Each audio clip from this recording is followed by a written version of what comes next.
Screen दिखाई दे रही है? हम्म, अभी अभी दिखाई दे रही है? दिख रही है वरुण भाई।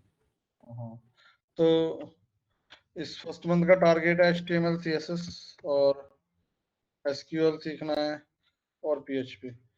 इनका बेसिक मतलब बेसिक सीखना है। ऐसा नहीं है कि हमें इन पे बहुत एक्सपर्ट बनना है। हमें बेसिक बेसिक सीखना कोई बड़ी बात नहीं है। बेसिक ही सीखना है। अगर आप इनका बेसिक नहीं सीख पा रहे हो फिर आपको थोड़ी मेहनत करनी पड़ेगी। मतलब नेक्स्ट जो हमारा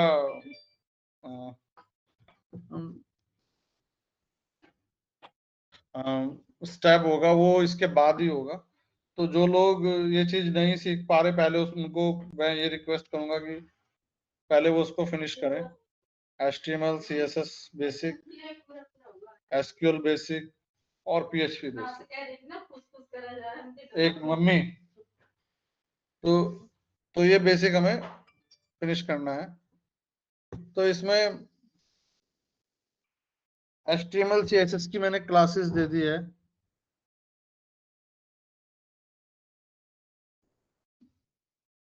मैंने बता दिया है कि कैसे HTML CSS को आपको देखना है। W3 स्कूल है, वहां से आप पढ़ सकते हो। YouTube पे से भी ढूंढ सकते हो और लिख लिख के भी देखना है। कोशिश करना है लिख के, और ज्यादा बेटर तरीका है पढ़ के करोगे तो ज्यादा अच्छा रहेगा। YouTube देखने के बजाय आप उसे पढ़ो। तो ये हमारा फर्स्ट मंथ का ऑब्जेक्टिव रहेगा। और इसके साथ साथ हम समझेंगे कि डिफरेंट टेक्नोलॉजी क्या है। W3 तो स्कूल्स वाले पेज पे प्रैक्टिस वाली एक्सरसाइजेस भी दे रखी हैं, हाँ, ट्राई बिल्कुल करी थी। बिल्कुल बिल्कुल। आपका नाम क्या है, आप बोल रहे हो जो? सुमित बोल रहा हूँ भाई। तो सुमित, अच्छा, हाँ सुमित। हाँ। तो आपने पढ़ा वो एक्सरसाइज? हाँ, एग्जाम्पल्स थोड़े ट्राई करे थे सर, जो एक्सरसाइज में दे रखे हैं। हाँ, तो वो तो काफी स्ट्रेट फॉरवर्ड चीज है, मेरे हिसाब से समझ में आनी चाहिए। जी। किस किस ने पढ़ा बताओ जरा एक बार, कौन कौन किसने पढ़ा? ये कैमरा सब ऑफ कर लो अपना। कैमरा शायद मैंने गलती से वीडियो मीटिंग कर दी है, बट अपना कैमरा स्विच ऑफ कर लो भाई। कैमरा सब नहीं स्विच लिया ऑफ थोड़ा हो गया। थोड़ा बहुत लिख के भी देखा है। अच्छा, मेघराज बोल रहे हैं क्या? हम्म। ओके। तो HTML और SQL का। Okay okay. तो आज का हम वन बाय वन मैं पूछता हूँ, जिसका नाम मैं लूंगा वो बताएगा। ज्योति ज्योति रानी, आपने किया है HTML CSS? कल पढ़ाई किया आपने?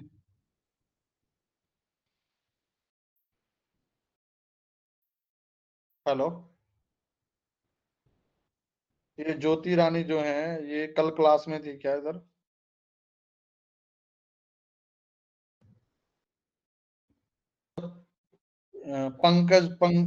मैं ज्योति रानी तो कुछ बोल नहीं रही है।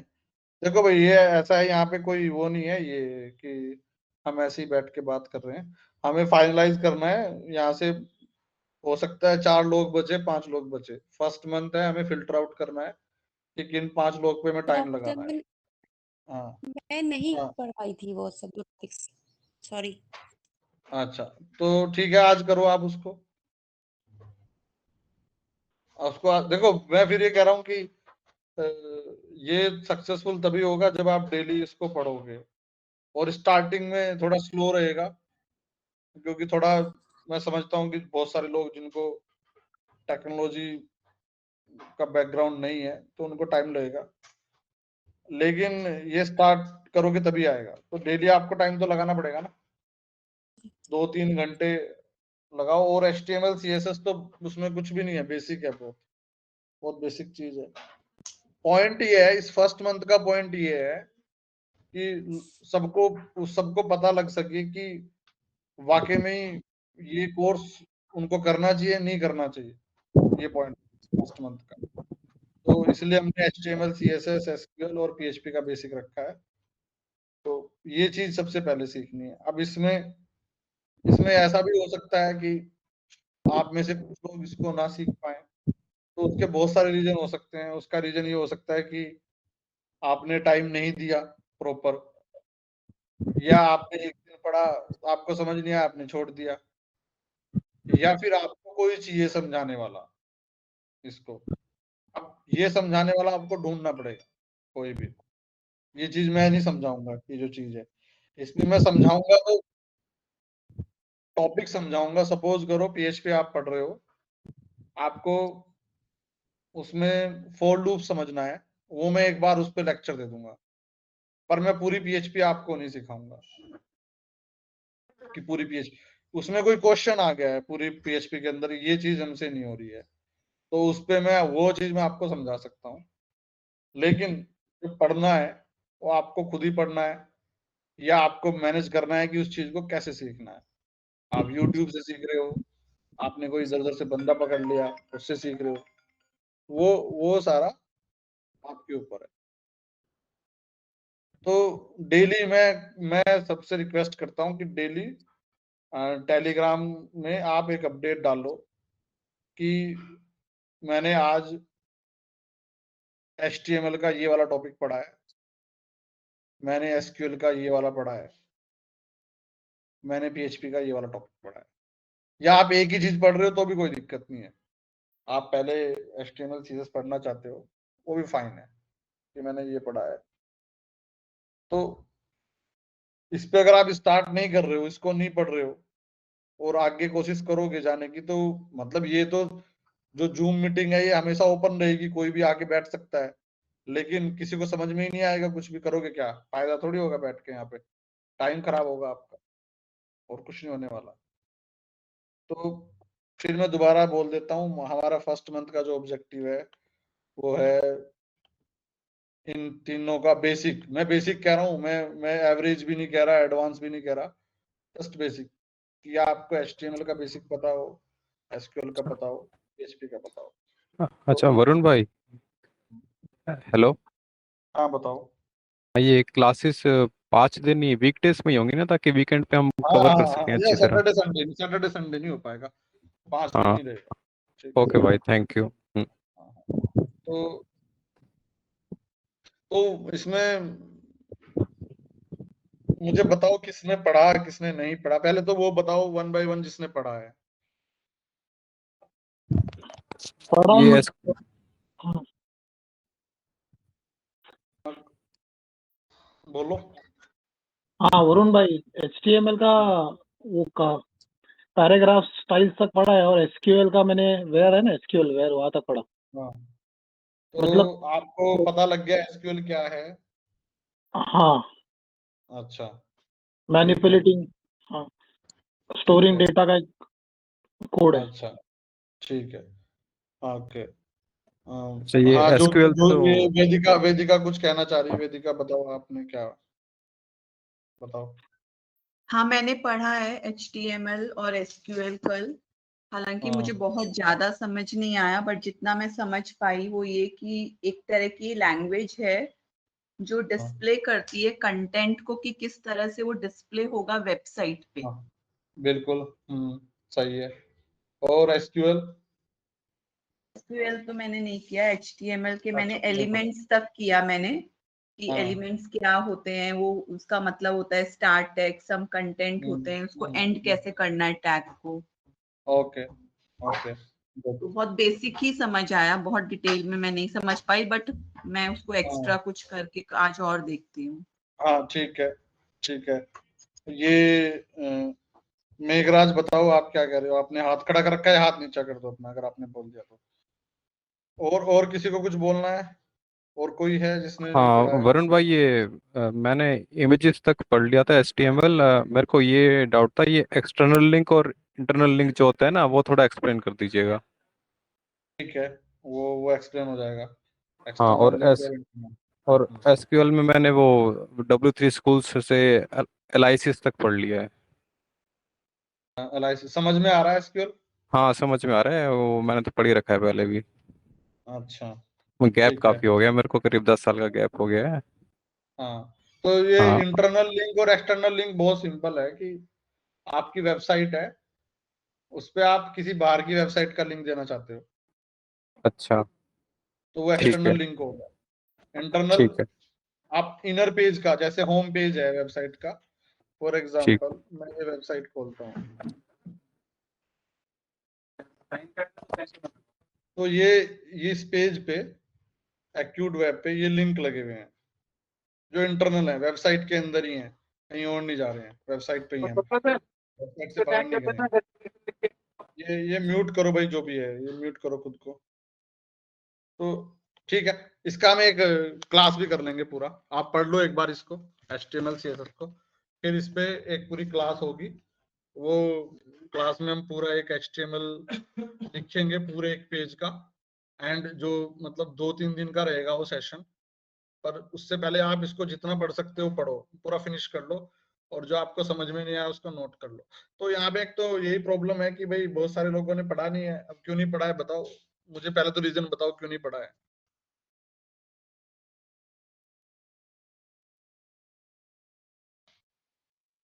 तो हमारे चलो जो भी बिहार है, में वो छठ था हाँ, ना कल, चैत वाले नवरात्रे चल रहे, तो इस वजह से मैं नहीं पढ़ पाई। तो पहले तो मुझे सब अपना इंट्रोडक्शन दो एक बार। मैं जानना चाहता हूँ कौन कौन है क्लास में। रितेश खन्ना, आप बताओ जरा अपने बारे में थोड़ा।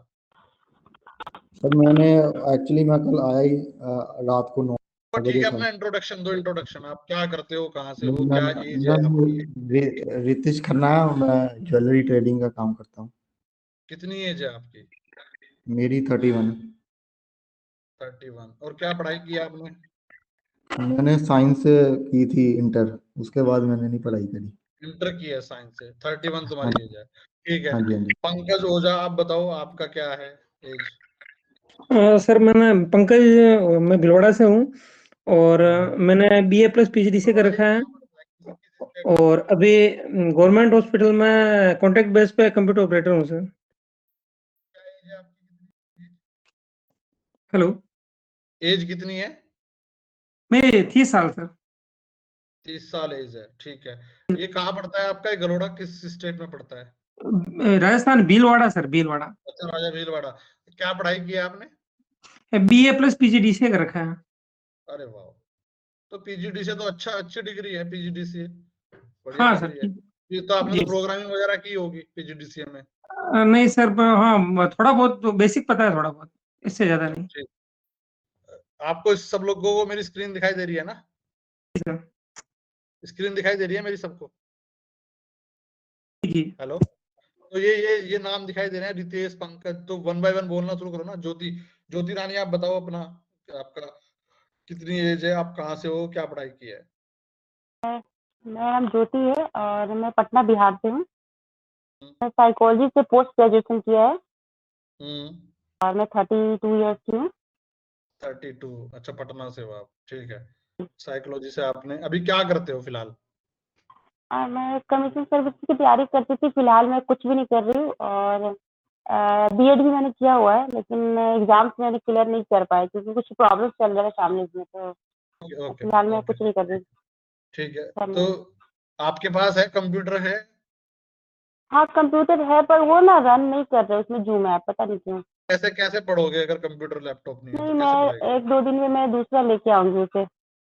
अच्छा, ठीक है। ये पूजा माली, बताना जरा अपने बारे में कुछ, आपका क्या एज है, क्या पढ़ाई की है? यस सर, मेरा नाम पूजा माली है, टाटोटी से हूँ, अजमेर जिला। हाँ, कितनी एज है आपकी? 22। 22। क्या पढ़ाई की है? अभी मेरे 12th कंप्लीट होके बीए फर्स्ट ईयर 12th से। किस स्ट्रीम में, किस स्ट्रीम में 12th किया है?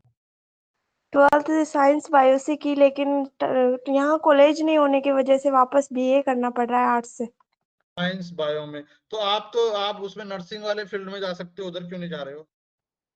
अब लो फैमिली से है इसलिए बाहर भेज नहीं रहे घर वाले, और गांव में कॉलेज है वो बीए से है इसलिए यहीं से रेगुलर कर रही। और आपके पास होगा कंप्यूटर लैपटॉप कुछ? हाँ लैपटॉप है मेरे पास। लैपटॉप है और इंटरनेट चलता है उसमें? हाँ तो साइंस बायो, क्या क्या और सब्जेक्ट क्या वो थी, केमिस्ट्री थी आपके पास? हाँ, केमिस्ट्री फिजिक्स और बायो। फिजिक्स भी थी? फिजिक्स समझ में आती थी पूरी? फिजिक्स बिल्कुल कम समझ में आती थी, बाकी बायो और केमिस्ट्री अच्छी थी मेरी। क्या परसेंटेज रही आपकी 12th में? 79। अरे वाह। और इंग्लिश, इंग्लिश समझ में आती है? लिखी हुई जो लिखा होता है इंग्लिश में वो समझ में आता है? हाँ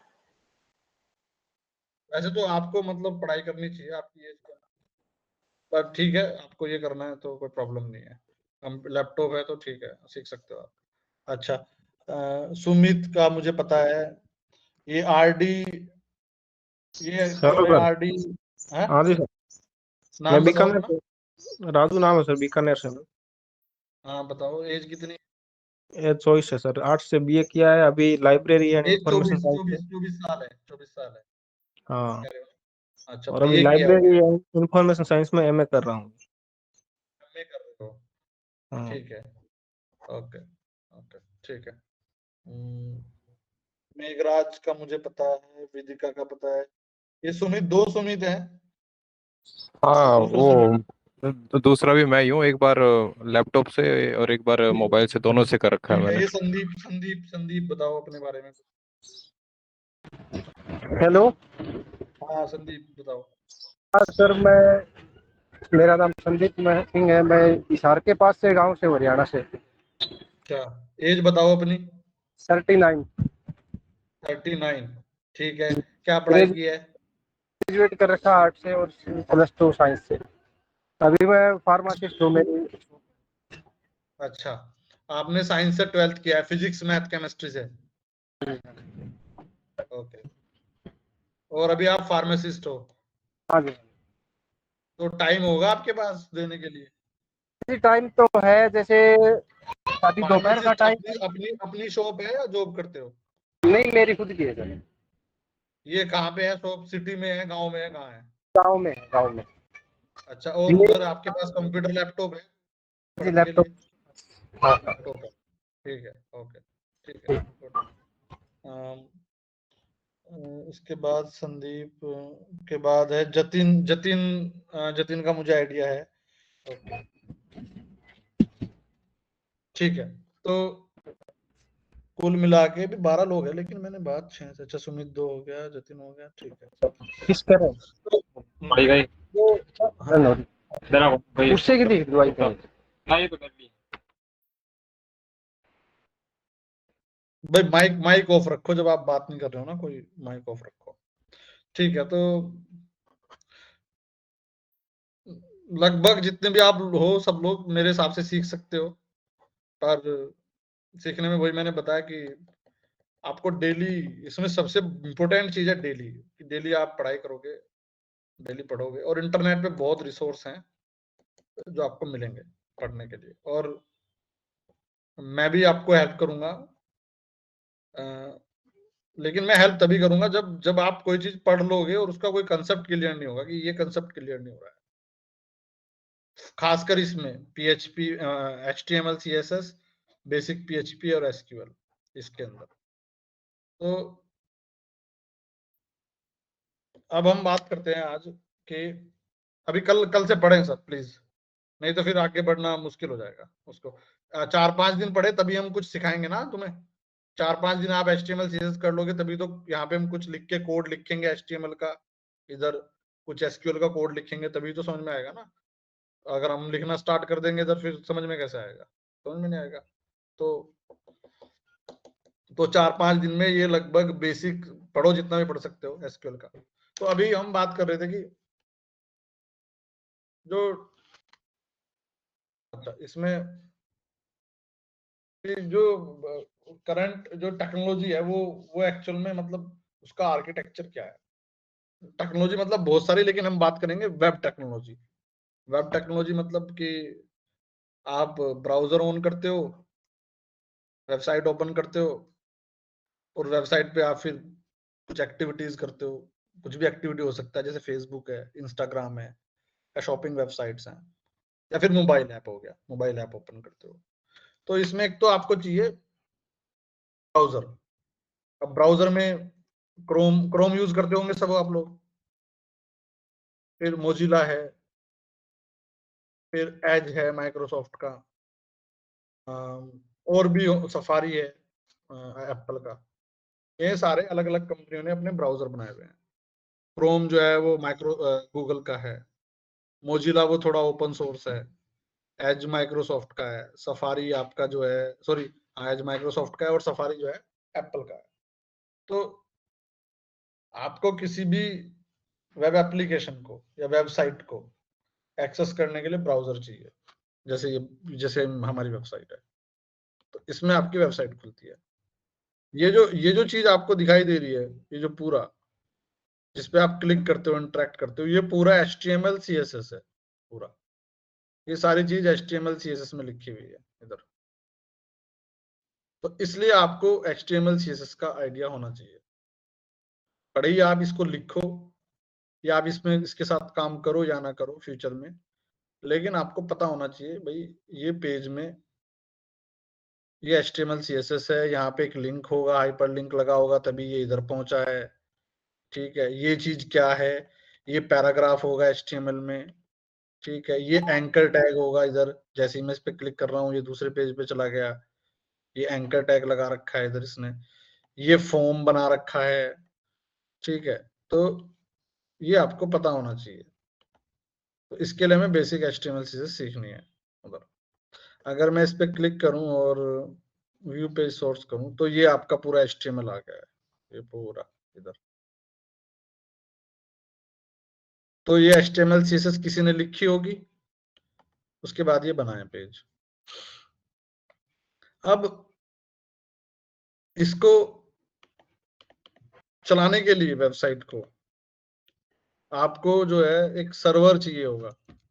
जो भी वेबसाइट है उसको चलाने के लिए क्या चाहिए, एक सर्वर चाहिए जिसपे सारी फाइलें पड़ी होंगी। ये जो तुमने HTML CSS लिखा, ये इमेज है, ये कहीं सर्वर पे होनी चाहिए, और वो सर्वर जो है वो इंटरनेट से कनेक्टेड होना चाहिए। अगर सपोज करो ये फाइलें कहीं पड़ी होंगी अभी तारनी कंसल्टिंग की किसी सर्वर पे, वो सर्वर क्या है, बेसिकली एक कंप्यूटर है। सर्वर भी एक बेसिकली कंप्यूटर ही है और कुछ नहीं है। जैसे मेरा लैपटॉप है ये, इसको मैं सर्वर बना सकता हूँ। कुछ मुझे अलग तरह की विंडोज इंस्टॉल करनी पड़ेगी इसमें, और सर्वर बेसिकली क्या है, कंप्यूटर है। उसमें मैं वो सर्वर वाला सॉफ्टवेयर डाल लूंगा और ये लैपटॉप मेरा या कोई भी कंप्यूटर वो सर्वर की तरह बिहेव करने लगेगा। और फिर मैं इसको अगर पब्लिक एक्सेस दे दूं तो लोग उसे एक्सेस कर सकते हैं, जैसे तारनी कंसल्टिंग के थ्रू टाइप करा और उससे वो आप एक्सेस करके डाटा ले सकते हो। तो ये सर्वर पे आपका पूरा फाइल पड़ा होगा। क्या फाइल पड़ा होगा, HTML CSS या इमेजेस जो भी आपने डाल रखी है, कोई PDF जो आप डाउनलोड करना चाहते हो, वो सारी किसी सर्वर पे पड़ी होंगी, और वो सर्वर इंटरनेट से कनेक्टेड होगा, और वो सर्वर पे पावर भी होनी चाहिए। तो इसीलिए जितने भी सर्वर हैं, मतलब आप क्या अपने घर पे भी सर्वर बना सकते हो, लेकिन घर पे सर्वर क्यों नहीं चल पाएगा, क्योंकि हो सकता है आपके घर की लाइट चली जाए, इंटरनेट चला जाए, तो आपका सर्वर बंद हो जाएगा, और उस पर जितनी भी वेबसाइटें हैं आपने होस्ट कर रखी हैं वो चलेंगी ही नहीं। तो इसलिए फिर क्या है, बड़ी बड़ी कंपनीज ने सर्वर बनाए हुए हैं। जैसे एक कंपनी है GoDaddy, एडवर्टाइज भी देखा होगा आपने इसका, GoDaddy का। ये क्या करती है, ये कंपनी सर्वर सेल करती है। सर्वर मतलब होस्टिंग। अभी सर्वर में भी प्रॉब्लम है कि एक सर्वर को खरीदना कॉस्टली है। अगर आप एक सर्वर को खरीदोगे कि मुझे एक पूरा सर्वर चाहिए, तो वो काफी कॉस्टली। देखो एक लैपटॉप ही कितना है, 50,000 का लैपटॉप आता है। उस लैपटॉप को अगर आप सर्वर बनाते हो, 24/7 उसको चलाना है, ठीक है, उसका डाटा बैकअप करना है, सारी चीजें करनी है, तो बहुत कॉस्टली हो जाएगा। तो लेकिन पहले ऐसा होता था कि आप कंपनी को कांटेक्ट करते थे कि मुझे यार एक सर्वर चाहिए, और वो कंपनी फिर एक कंप्यूटर खरीदती थी, उसको एक जो उन्होंने बना रखा होगा बड़ा वेयर हाउस टाइप, जिसमें जनरेटर लगे होंगे बड़े, ताकि वो 24 घंटे लाइट वहां पे आती रहे, और वो पानी से आंधी से वो ना बंद हो, ऐसी जगह वो कंप्यूटर रख के उसमें फिर प्रॉपर जो सॉफ्टवेयर चाहिए सर्वर इंस्टॉल करके वो क्लाइंट को देते थे। उस काम में एक महीना लग जाता था पहले। 1 महीने पहले रिक्वेस्ट डालोगे, फिर सर्वर आपको मिलेगा, फिर आप उस पर अपनी वेबसाइट डाल दोगे, होस्ट कर दोगे, उसको पब्लिक बना दोगे, और ऐसे वो तारनी कंसल्टिंग की तरह वो वेबसाइट दिखने लगेगी। तो लेमैन की टर्म में ऐसे ऐसे ऐसे वेबसाइट चलती है कि सर्वर पे होना चाहिए आपका सारा कोड बेसिकली HTML CSS, और फिर वो इंटरनेट से कनेक्टेड हो, और 24 घंटे वहां लाइट हो और पब्लिक उसे एक्सेस कर सके। अब ये प्रोसेस है कॉम्प्लिकेटेड, तो फिर कंपनीज आ गई, कंपनीज ने अपने बड़े बड़े वो बना दिए सर्वर सेंटर्स, जिसमें 24 घंटे लाइट रहेगी, इंटरनेट से कनेक्टेड रहेगा और सारी हर तरह की इसमें फैसिलिटीज मिलती ताकि वो बंद ना हो। और वो उसकी मेंटेनेंस का भी ध्यान रखेंगे सर्वर का, कि सर्वर की हार्ड डिस्क तो खराब नहीं होगी, रैम तो खराब नहीं होगी। फिर एक उन्होंने कंसेप्ट लिया है वो होस्टिंग का, कि भाई आप पूरा सर्वर मत लो, जैसे एक पूरा अपार्टमेंट है, एक बिल्डिंग है जिसमें 18 स्टोरी बिल्डिंग है, हर पे हर हर हर हर फ्लोर पे 10 फ्लैट है, तो 180 फ्लैट हो गए।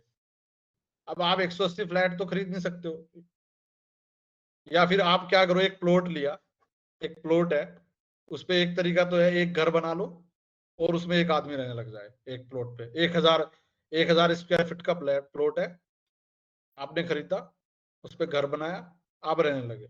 अब उसको बनाने में 3-4 करोड़ लग जाएगा, आप खरीदोगे। तो कंपनी ने क्या करा, 1000 स्क्वायर फुट का प्लॉट लिया, उस पे 20 माले की बिल्डिंग बनाई, एक फ्लोर पे 10-12 वो बना दिए अपार्टमेंट, 1 BHK 2 BHK 3 BHK। तो मतलब उस 1000 स्क्वायर फुट जगह में अब 180 फैमिली रह रही है। अब एक फैमिली को वो कितने का पड़ रहा होगा कॉस्ट, 20 लाख 25 लाख 30 लाख। तो ऐसे ही होस्टिंग का कंसेप्ट है कि अब अगर आपको वेबसाइट चलानी है, आपको यार मुझे वेबसाइट बनानी है, तो पहले आपको क्या करना पड़ेगा कि भाई मुझे पहले आपको डिजाइन बनाना पड़ेगा, ऐसा ये वाला डिजाइन। तो इस डिजाइन को बनाने के लिए आप एक डिजाइनर को हायर करोगे, या खुद भी बना सकते हो डिजाइनर को। तो वो डिजाइनर को बोलते हैं वेब डिजाइनर। और अडोबी अडोबी एक टूल है, अडोबी इलस्ट्रेटर। अडोबी इलस्ट्रेटर में जो है आपका डिजाइन होता है, और या फिर फिग्मा भी एक टूल आ गया अभी, फिग्मा, इसमें वो वेबसाइट डिजाइन होती है। डिजाइन मतलब कि कैसी दिखनी चाहिए, कैसा कलर होना चाहिए, जैसे ये लोगो है मेरी वेबसाइट का, तो वो पूरा ये एक डिजाइन बना के दे देगा, लेकिन वो HTML CSS नहीं होगी। फिर डेवलपर उस डिजाइन को स्लाइस करेगा, उसकी HTML लिखेगा पूरी की पूरी। फिर वो जब HTML CSS बन जाएगी, तो वेबसाइट जब आप उसको देख, वो ऐसी बन जाएगी फिर इस तरीके से, उसमें लिंक हो जाएंगे, उसके साथ आप इंटरेक्ट कर सकते हो। तो जैसे कि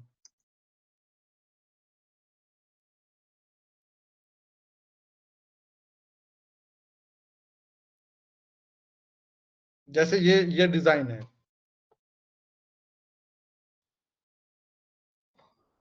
ये डिजाइनर ऐसे डिजाइन बना के देगा आपको। आपने कहा यार मुझे वेबसाइट बनानी है, तो उसने ऐसा डिजाइन बना दिया। ये इसके लिए डिजाइनिंग टूल है, अडोबी के हैं, तो उसने ऐसे बनाया पूरा। अब ये डिजाइन बेसिकली PDF या PSD फाइल भी बोलते हैं इसको, वो आपको ये फाइल दे देगा, फिर आप इसका HTML काटोगे। ये इमेजेस हैं, ये बर्गर की ये जितनी भी हैं, ये इमेज लगी हुई हैं सारी, ये इमेज है, ये इमेज है। और जो ये और चीजें हैं, ये चूज एंड एंजॉय, ये सब आप टेक्स्ट है, इस टेक्स्ट को लिखोगे। फिर HTML के थ्रू आप इसको, इसका कलर साइज डिसाइड करोगे, इसको देख के अच्छा इसका कलर ये होना चाहिए, इन दोनों के बीच में इतना स्पेस होना चाहिए। ये फिर ये टेक्स्ट बॉक्स आप डिजाइन करोगे, टेक्स्ट बॉक्स वाला एलिमेंट इधर लगाओगे HTML से। ये बटन है फाइंड ए टेबल, ये बटन वाला एलिमेंट लगाओगे। ऐसे करके तुम पूरा उसका HTML CSS तैयार करोगे।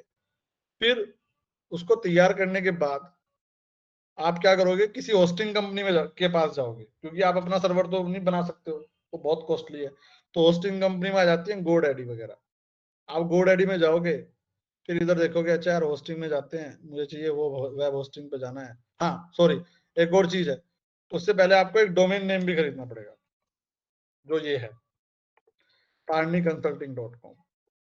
तो ये डोमेन नेम आपको खरीदना पड़ेगा, ताकि लोग इजिली आपके नाम को याद कर सकें, और फिर वो गूगल में टाइप करें और सीधा आपकी वेबसाइट पे पहुंच जाए। बस इतना ही समझने की जरूरत है। तो डोमेन नेम भी यही कंपनियां बेचती हैं, इधर GoDaddy। इधर जब आप जाओगे डोमेन नेम पे, डोमेन नेम सर्च करोगे पहले, क्योंकि हो सकता है वो किसी और ने खरीद रखा हो डोमेन नेम। तो यहाँ पे आप टाइप करोगे कुछ भी और फिर उसके खरीद लोगे। उसके बाद फिर आप आओगे होस्टिंग पे। कि भाई मुझे होस्टिंग चाहिए, इधर मैं जाता हूँ होस्टिंग पे, इधर मैं प्लान चेक कर लेता हूँ। ये प्लान है इनके अलग अलग कि भाई ये 119 रुपये पर मंथ है, तो इसमें कितनी 512 रैम मिलेगी, आप एक वेबसाइट चला सकते हो, 10 GB हो आपका जो है स्टोरेज रहेगा, हार्ड डिस्क रहेगा, एक डाटाबेस बना सकते हो, अनलिमिटेड बैंडविड्थ, मतलब कितने भी लोग विजिट कर सकते हैं वेबसाइट को, आपको कोई लिमिट नहीं है। जैसे आपका अपार्टमेंट है तो साला अगर उसमें 2 लाख लोग आ गए तो हो सकता है सोसाइटी वाले प्रॉब्लम क्रिएट कर दे, यार आपके घर पे 2 लाख लोग आ रहे हैं डेली, लिफ्ट आपने यूज कर रखी है, तो रिस्ट्रिक्शन लगा सकते हैं। लेकिन इस प्लान में कोई रिस्ट्रिक्शन नहीं है, चाहे कितने भी लोग विजिट करें, अनलिमिटेड है। डेली बैकअप, आपकी वेबसाइट का डेली बैकअप बनाएंगे। इन केस सपोज करो जहां पे वो सर्वर रखा है वो वहां पे आग लग जाए, डिस्ट्रॉय हो जाए, तो वो बैकअप रहेगा आपका कंपनी के पास, फिर वो स्टोर कर लेंगे। तो ये बेसिकली यहाँ से देख के क्या पता चलता है कि एक कंप्यूटर ही है जो आपको वो दे रहे हैं उधर। फिर ये इकोनॉमी प्लान है, डिलैक्स प्लान है, अनलिमिटेड प्लान है। तो जैसे जैसे आप प्लान में बढ़ोगे वैसे वैसे आपका स्टोरेज बढ़ जाएगा। हो सकता है आपकी वेबसाइट बहुत बड़ी हो तो आपका 10 GB में काम नहीं चल रहा हो, आपको 25 GB चाहिए या 50 GB चाहिए। डाटाबेस आपको एक से ज्यादा डाटाबेस चाहिए, 10, आपको ज्यादा वेबसाइट होस्ट करनी है तो 10 वेबसाइट होस्ट हो जाएंगी इधर। तो ऐसे करके ये अलग अलग होस्टिंग प्लान है जो आप यहाँ से खरीदोगे।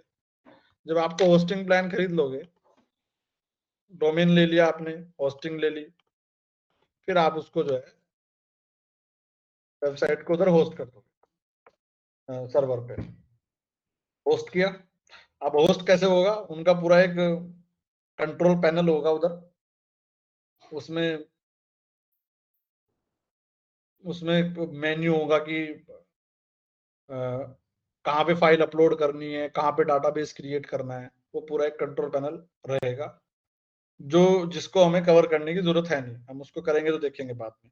बस आपको बेसिकली ये आइडिया होना चाहिए कि जब एक वेबसाइट की हम बात कर रहे हैं या एक वेब एप्लीकेशन की बात कर रहे हैं तो उसमें एक सर्वर चाहिए, और उस सर्वर में, वो सर्वर बेसिकली एक कंप्यूटर है, और उस कंप्यूटर में आपकी फाइल्स पड़ी हैं, आपका डाटाबेस पड़ा है उधर। डाटा अब ये चीज समझनी है कि फाइल्स और डाटाबेस क्या चीज है, फाइल्स वर्सेस डाटाबेस कि ये क्या है। फाइल का मतलब है कि जो ये वेबसाइट है मेरी, ये वाली, ये पूरा होम पेज एक फाइल है, ये होम पेज बोलता हूं मैं इसको, ये एक पूरा HTML पेज है। फिर जब मैं अबाउट अस पे गया, ये अलग से एक पेज है, 2 पेज हो गए। फिर ये जो पेज मैंने बना रखे हैं सारे इधर अंदर, ये भी पेज है। तो कुल मिला के 20-25 पेज है, मतलब 20-25 तो फाइल होगी। और इसमें जो इमेज लगी हुई है ये भी फाइल्स हैं, यहाँ जो मैंने इमेज लगा रखी होंगी। तो ये जो सारी है मैंने उधर डालनी है सर्वर पे। अब डाटाबेस क्या है, अब इस वेबसाइट में कोई डाटाबेस नहीं है देखा जाए तो। लेकिन अगर मैं अमेजन वेबसाइट लूं, अमेजन खोल लूं, amazon.com,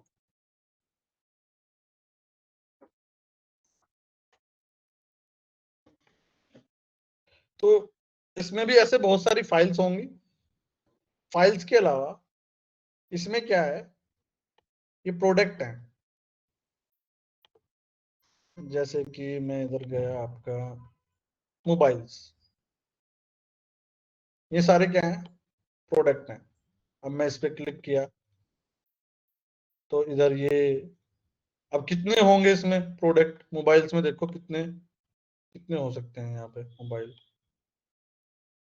हजारों मोबाइल होंगे तो डिस्प्ले हो रहे होंगे। अब ये कैसे आ रहे हैं इधर,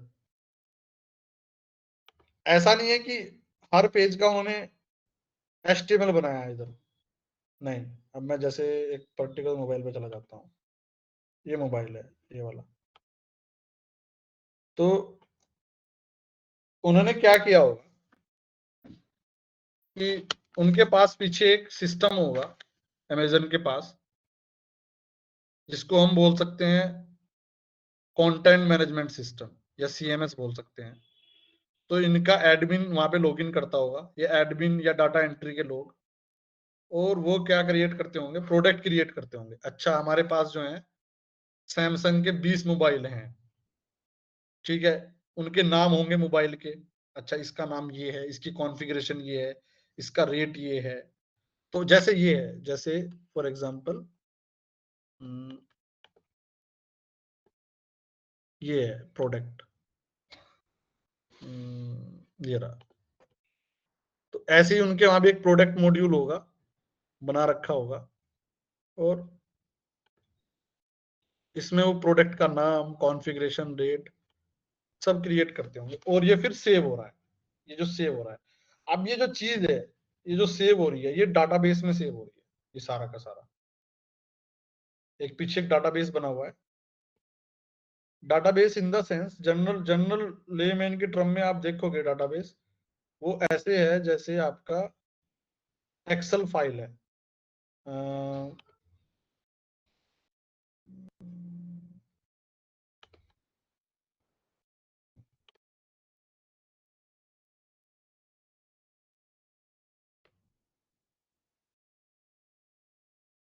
ये यहाँ पे आप फोन का नाम डाल दो, उसका प्राइस डाल दो, उसका साइज, कॉन्फ़िगरेशन, ऐसे बहुत सारे फील्ड क्रिएट करके ये डाटाबेस आपका बनना शुरू हो जाएगा। फिर आप एंटर करना शुरू कर दोगे, यहाँ पे इधर कर दिया, इधर कर दिया, इधर कर दिया, ऐसे कर दिया।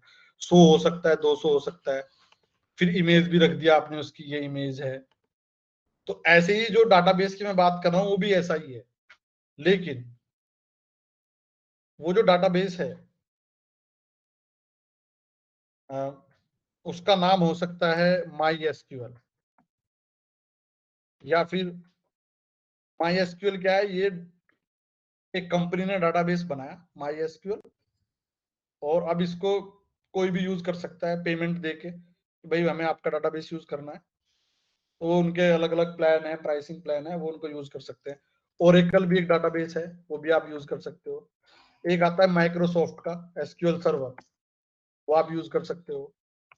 ऐसी बहुत सारी कंपनियां हैं जिन्होंने अपने डाटाबेस बना रखे हैं, डाटाबेस सर्विसेज। जैसे माइक्रोसॉफ्ट का एक्सेल है, ये जो है एक्सेल है, ये भी आपने यूज किया होगा, माइक्रोसॉफ्ट का प्रोडक्ट है ये। तो माइक्रोसॉफ्ट ने क्या किया, पूरा डाटाबेस का ये सॉफ्टवेयर बना दिया, और इसको कोई भी अब यूज कर सकता है अपनी कंपनी के लिए। तो ऐसे ही यहाँ पे डाटाबेस है, MySQL हो गया, ओरेकल हो गया, SQL सर्वर हो गया, और भी बहुत सारे हैं जो है। लेकिन हम जो मोस्टली बात करेंगे MySQL की बात करेंगे। तो ये जो डाटाबेस है, ये एक टेक्नोलॉजी है, डाटा को स्टोर करने की टेक्नोलॉजी। उसमें आप क्या कर सकते हो, मिलियंस ऑफ डाटा स्टोर कर सकते हो। जैसे यहाँ पे ये डाटा स्टोर हो रहा है, ये वाला इधर, इसमें आप 100 रिकॉर्ड कर लो, 200 कर लो, 2000 कर लो। इधर इधर शायद लिमिट हो जाए, इसमें 1 मिलियन डाटा अगर आप रखोगे तो उसके साथ काम करना मुश्किल हो जाएगा। लेकिन जिस डाटाबेस की मैं बात कर रहा हूँ MySQL की, इसमें मिलियंस ऑफ डाटा आप रख सकते हो। जैसे अमेजन है, उस पर लाखों प्रोडक्ट होंगे, तो लाखों प्रोडक्ट कहाँ पड़े होंगे, MySQL जो डाटाबेस है उसके अंदर टेबल बना रखी होगी प्रोडक्ट की।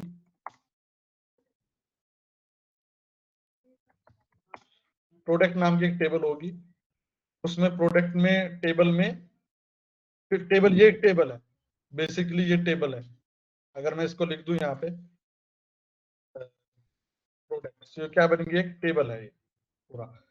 फॉर एग्जांपल ये जो है, ये जो इंस्टांस है, जैसे मैंने लॉन्च किया CRM, तो बैकग्राउंड में क्या हुआ, एक डाटाबेस बना होगा तारनी कंसल्टिंग के नाम से। जैसे तारनी कंसल्टिंग है, उसके नाम से एक डाटाबेस बना, और उस डाटाबेस में अलग अलग टेबल बन गई। लीड एक टेबल है जिसमें डाटा पड़ा है, कॉन्टैक्ट एक टेबल है जिसमें डाटा पड़ा है, अकाउंट्स एक टेबल है जिसमें डाटा पड़ा है, डील्स एक टेबल है जिसमें डाटा पड़ा है। ये सारी टेबल्स हैं। अब इसको ऐसे समझो कि कॉलेज का एग्जांपल लो, आप स्कूल में जाते हो, स्कूल कॉलेज में जाते हो, तो एक डिस्ट्रिक्ट है, उस डिस्ट्रिक्ट में कितने स्कूल है, कितने कॉलेज है, तो वहां की जो गवर्नमेंट है उसके पास डाटाबेस होगा एक। सपोज करो कंप्यूटर नहीं है, तो कैसे डाटाबेस बना रखा होगा, एक रजिस्टर बनाया होगा, रजिस्टर बना रखा होगा। उस रजिस्टर में उन्होंने क्या लिख रखा होगा, स्कूल का नाम, उसका एड्रेस, और फोन नंबर। तो अब सपोज करो वहां की गवर्नमेंट को कुछ काम करना है, कुछ कॉल करनी है, कुछ इंफॉर्मेशन देनी है, तो वो क्या करेंगे, उस स्कूल वाले रजिस्टर को उठाएंगे और उसमें फिर पेज होंगे, उन पेज को ओपन करना शुरू करेंगे और उसमें हर स्कूल का नाम देखेंगे, अच्छा ये स्कूल है, इसका ये फोन नंबर है, ये ईमेल है, उन्हें जो भी करना है करेंगे। तो बेसिकली स्कूल उन्होंने क्या करा, स्कूल के नाम से एक फाइल बना दी जो एक वरुण भाई टेबल है। आपकी स्क्रीन नहीं दिख रही है। मैं कुछ लिख नहीं रहा हूँ, इसे वैसे ही विजुअलाइज ओके भाई, ओके भाई। स्कूल के नाम से एक फाइल बना ली गवर्नमेंट ने जिसमें सारे स्कूल की एंट्रीज हैं, रिकॉर्ड है। तो जो स्कूल है वो क्या है, एक फाइल है। स्कूल क्या है, एक फाइल है, नॉर्मल फाइल। उसमें आपने फिर रिकॉर्ड करना, डालना शुरू कर दिया, SM इंटर कॉलेज, जनता इंटर कॉलेज। तो ऐसे ही उनके पास, अब स्कूल की बात करते हैं, अब जो स्कूल है उसके पास भी सारे स्टूडेंट्स की डिटेल होंगी, स्टूडेंट का नाम क्या है, उसके पेरेंट्स का नाम क्या है, कौन सी क्लास में पढ़ता है, और हर क्लास की एक अलग फाइल होगी। 10th का अलग होगा, 8th का अलग होगा, 5th का अलग। तो ये फाइल जो रजिस्टर है, ये बेसिकली क्या है, ये टेबल है। अगर आप विजुलाइज करोगे इंटरनेट की लैंग्वेज में, तो ये जो रजिस्टर है ये टेबल है। इन टेबल्स के अंदर सिमिलर डाटा, एक टेबल के अंदर क्या होगा, सिमिलर डाटा होगा। मतलब 10th की जो टेबल, 10th का जो रजिस्टर होगा उसमें सिर्फ 10th के बच्चों का नाम होगा, 9th का जो होगा वो 9th का होगा। ऐसा नहीं आप कर सकते कि एक पूरा रजिस्टर बना दिया आपने और उसमें आपने नाम लिखना शुरू कर दिया वरुण, नितेश, और उसमें 10th के भी घुसा दिए, 12th के भी घुसा दिए, सारे घुसा दिए। तो फिर क्या होगा, आपको काम करना मुश्किल हो जाएगा उसके लिए। अब आप किसी बच्चे को ढूंढना है तो आप कैसे ढूंढोगे, तो आप पता करोगे, अच्छा आप कौन सी क्लास में हो, 10th में हो, तो आप सीधा 10th वाला रजिस्टर उठाओगे और वहां से उसको ढूंढ लो, क्योंकि 10th में कितने बच्चे होंगे, 100-200 होंगे, आप ढूंढ लोगे आराम से। तो ये जो पूरे, पहले हम डाटाबेस को ऐसे मैनेज करते थे। अब सपोज करो ये सारी फाइलें हैं एक स्कूल में, सपोज करो 20 फाइल हैं। 20 फाइल में मतलब एक फाइल है जिसमें टीचर्स का डाटा है, एक फाइल जिसमें स्टूडेंट का डाटा है, और फिर स्टूडेंट की फाइल ज्यादा हो जाएंगी क्योंकि स्कूल स्टूडेंट की फाइल हम क्लास वाइज बना रहे, 10th 12th की। फिर उनको आपने क्या करा, एक अलमीरा के अंदर रख दिया ताला लगा के। तो जो अलमीरा है वो आपका डाटाबेस हो गया जिसमें सारी टेबल्स पड़ी हैं अलमीरा के अंदर। तो अगर आपको डाटा एक्सेस करना है, आप अलमीरा की चाबी खोलोगे, ओपन करोगे और उसमें से कोई एक फाइल निकाल लोगे, तो जो फाइल आप टच कर रहे हो वो एक टेबल है उधर। तो डाटाबेस के अंदर क्या है, मेन चीज टेबल होती है। फिर उस टेबल में कॉलम्स हैं, जैसे कि आप उस टेबल के अंदर क्या स्टोर करना चाहते हो। जैसे स्कूल की क्लास की टेबल की बात कर लें तो क्या रहेगा, स्टूडेंट का नेम रहेगा, फिर क्या रहेगा, उसकी क्लास रहेगी,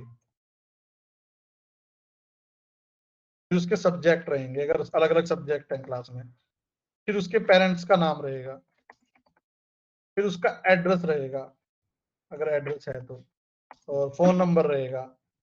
तो ये चीजें उसमें रहेंगी इधर।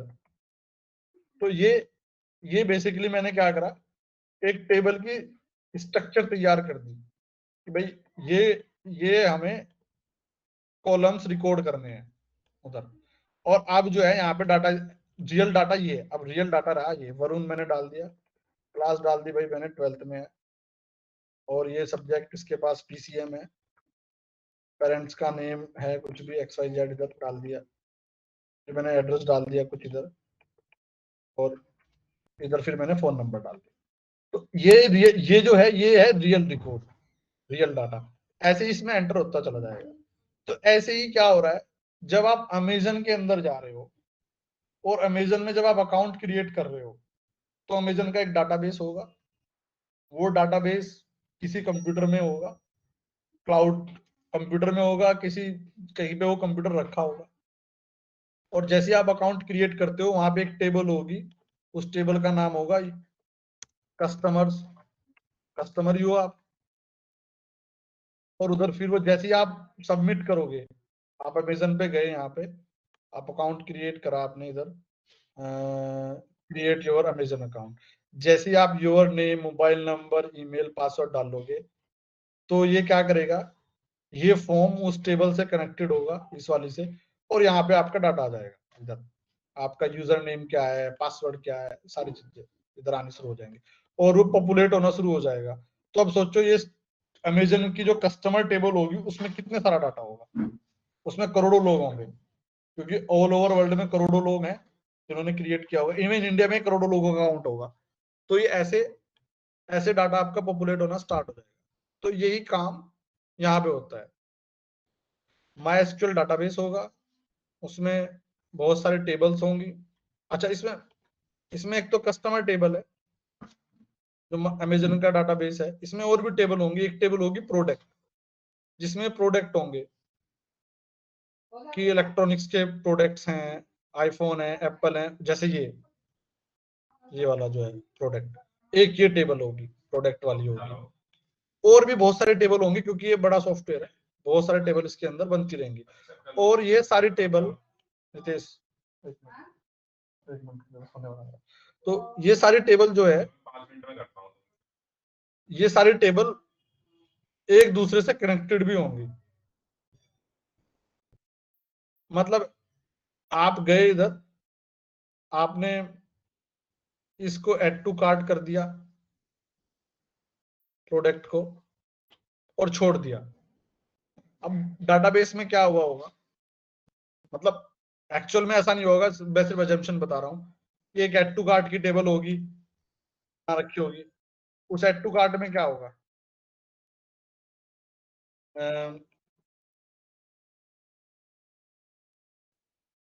कस्टमर नेम होगा उधर, दैट्स इट, और प्रोडक्ट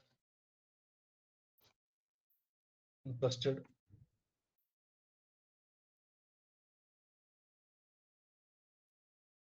होगा इधर प्रोडक्ट में।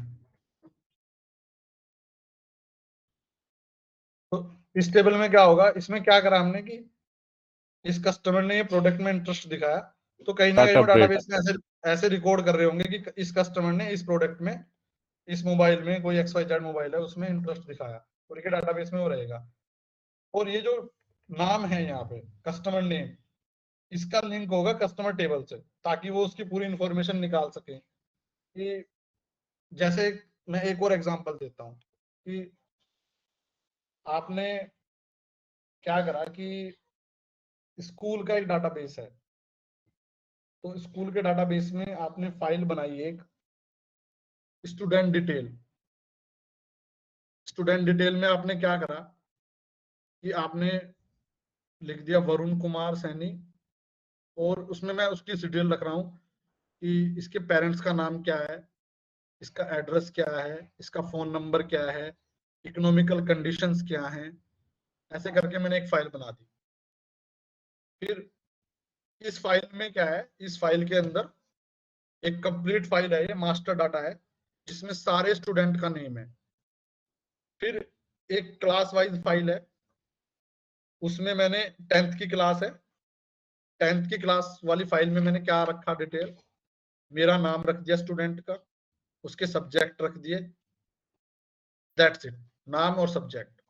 अब वरुण है, सपोज करो मैं टीचर हूँ और मैं वरुण स्टूडेंट मेरी नजर में, अच्छा यार मैं इस स्टूडेंट के साथ कुछ प्रॉब्लम चल रही है।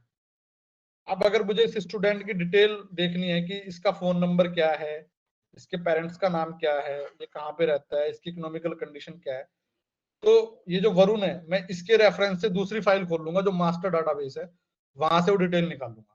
तो ऐसे करके दोनों एक दूसरे के साथ क्या है, लिंक है। तो ऐसे ही डाटाबेस में जो फाइल्स, जो टेबल्स हैं, जैसे प्रोडक्ट हो गया, आपके एक फाइल में डाल देता हूँ कस्टमर,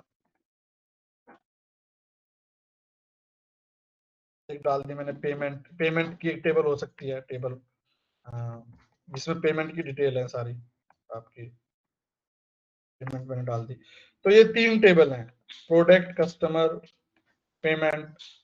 तो ये तीनों हो सकता है आपस में कनेक्टेड हो। आप प्रोडक्ट टेबल में जाओगे, सॉरी पेमेंट टेबल में जाओगे, तो आपको क्या मिलेगा पेमेंट टेबल में कि भाई 5,000 की पेमेंट है, फिर ऑर्डर का नंबर आ गया कि ये ऑर्डर था नंबर 265878, इस ऑर्डर नंबर का ये पेमेंट है, और कस्टमर का नेम आ गया, कस्टमर का नेम आ गया वरुण सैनी। तो सपोज करो ऐसी टेबल है, उसमें डाटा पड़ा है, तो वरुण सैनी यहां से सिर्फ पता चल रहा है वरुण सैनी। अब वरुण सैनी जो है वो बहुत सारे हो सकते हैं अमेजन में वरुण के नाम से। अब अगर इस स्पेसिफिक वरुण सैनी का डाटा निकालना है कि भैया एक्चुअल में कहाँ का रहने वाला है, तो वो डाटा हमें देखना पड़ेगा इस कस्टमर टेबल में जाके, और ये दोनों टेबल क्या होंगी, एक दूसरे से कनेक्टेड होंगी। ये जो चीज है आपको, ये जो मैंने पूरा बताया है फिलहाल, ये पूरा क्लियर आएगा आपको जब आप ये पढ़ोगे, इसलिए मैं बोल रहा हूँ कि ये वाली चीज पढ़ो, W3 फुल। इधर आप जाओगे तो आपको मिलेगा ट्यूटोरियल SQL या माई SQL ले लो, ये माई SQL है, ये देख सकते हो, ये दोनों एक ही चीज है। ये रहा माई SQL is a relational database क्या है, ये पूरा आपको यहाँ से पता चलना शुरू होगा। और इसमें आप एक वीडियो भी देख सकते हो, व्हाट इज डाटाबेस, हिंदी में ढूंढ लेते हैं पहले, कोई है क्या। तो यहाँ पे और जैसे ये है, ये अच्छा समझाया होगा इसने।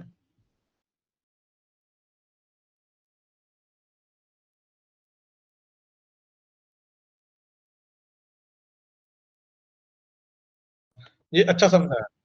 तो तो आप इधर से सर्च करो, अब जो मैंने डाटाबेस का कंसेप्ट पढ़ाया है, ये वही जिस तरह के एग्जांपल मैंने दिए इसने और डिटेल में दिया होगा। तो आप यहाँ से पढ़ो कि डाटाबेस क्या होता है, व्हाट इज DBMS। DBMS डालोगे तो और अच्छी वीडियो आएंगी, व्हाट इज DBMS। तो यहाँ से तुम्हें थोड़ा सा आइडिया मिलेगा कि डाटाबेस का कंसेप्ट क्या है। तो आज का यही सेशन है, इतना ही, आज हम यही एंड करते हैं। तो मेरे हिसाब से आज आपके पास काफी कुछ है अभी रिसर्च करने के लिए।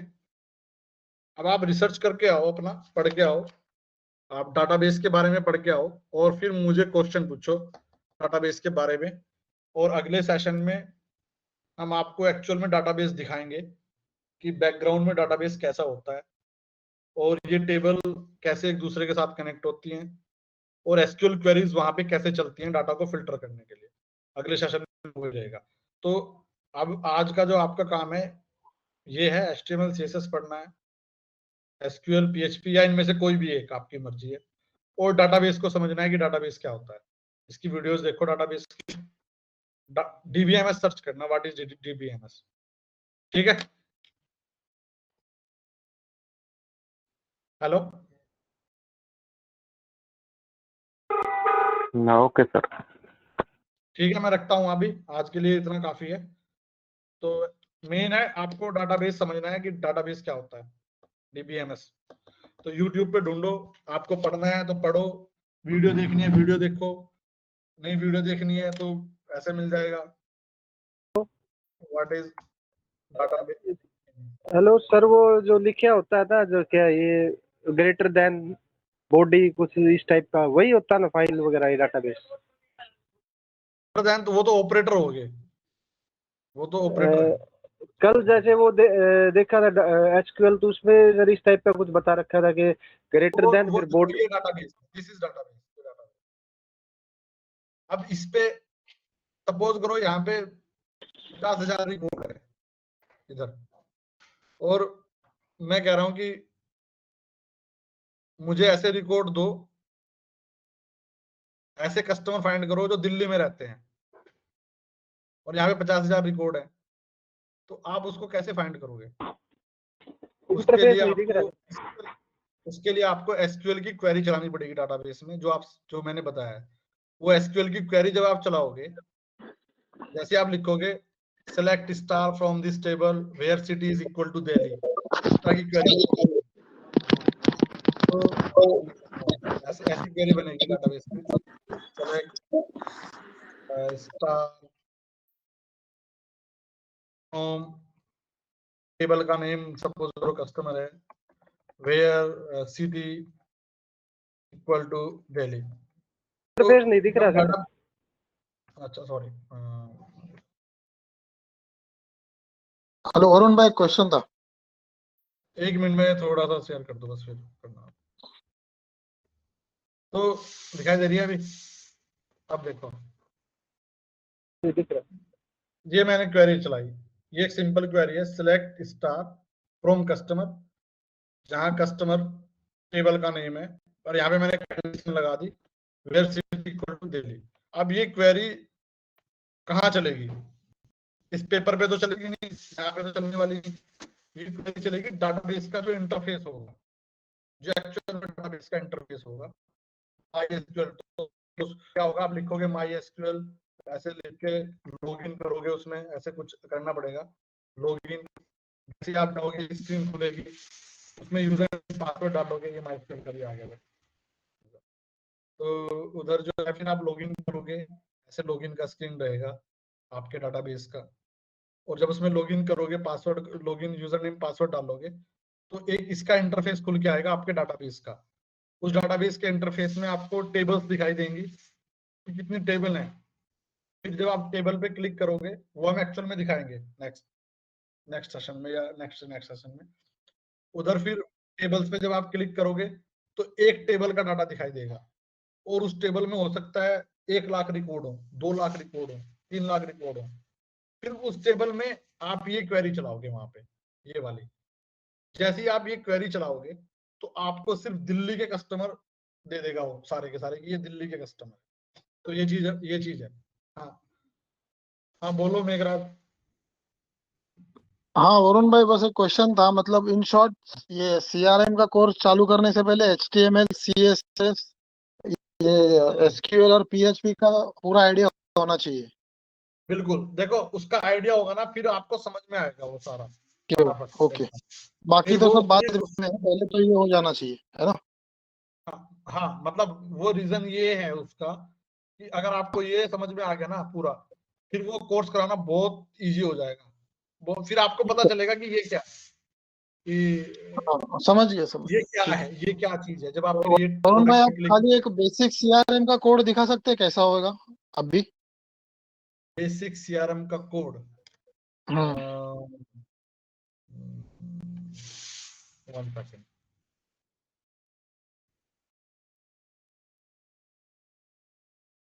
नहीं इसको आप न कल रखो, अभी मेरी कॉल है 1:45 पे ना, ओके कॉल ओके, स्टार्ट हो जाएगा।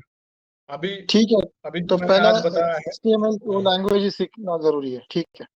तो मैंने कहा वो लैंग्वेज जो है बेसिक सीखनी है। फिर मैं बार बार बोल रहा हूँ कि आप लोगों को DBMS में, HTML में, PHP में एक्सपर्ट नहीं बनना है।